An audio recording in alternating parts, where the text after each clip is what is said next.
Hi guys, thank you so much for clicking the video. So for today's vlog guys, pag-usapan natin yung mga call center agents, okay, na mahilig uminom ng kape, okay, ng Coca-Cola, mga soda, okay, at uminom ng alak.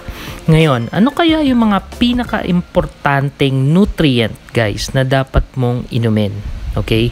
So, syempre, call center agent ka, no? Lagi mong nararamdaman na parang madali kang magalusan, lalo na yung madaling madali kang matapilok, tas madaling sumasakit yung mga joints mo. Okay? Tandaan nyo guys, yung joints, hindi yung mga nerves, but yung mga joints sa tuhod, sa paa, sa siko, okay? Kung madali siyang mangalay o no kaya madali kang mapagod, okay?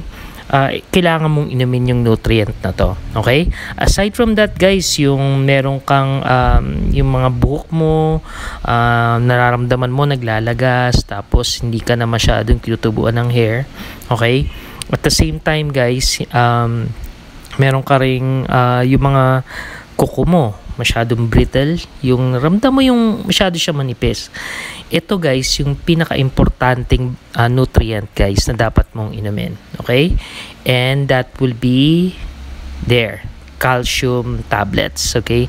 I know guys na maraming nagsasabi na hindi raw maganda inumin ng calcium tablets, but of course guys, hindi mo naman siya araw-arawin, okay?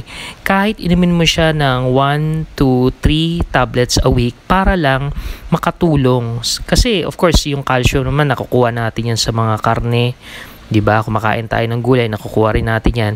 Pero kasi guys, kung call center agent ka, hindi talaga maiwasan 'di ba? Parati tayo nangangape dahil naantok tayo. Sometimes uminom tayo ng mga soda, mga Coca-Cola, 'di ba? Yung iba pa nga, 'di ba? Mostly mga energy drink. So yung sugar content pala nun guys, at some point pinipigilan yung absorption ng calcium sa katawan.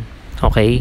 So, yung stomach mo, hindi masyadong nakukuha yung calcium na kinakain natin. So, dyan papasok guys yung calcium tablets wherein madali kasi siya makonvert ng katawan mo into calcium. Dahil of course, calcium na nga siya to begin with pagpasok sa tiyan mo, no?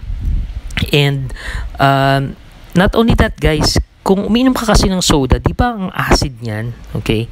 Kasi minsan yung stomach natin guys, pag hindi na kaya yung acid ng, i-neutralize yung acid ng katawan natin, kinukuha na lang natin yan sa mga calcium ng katawan, sa mga bones.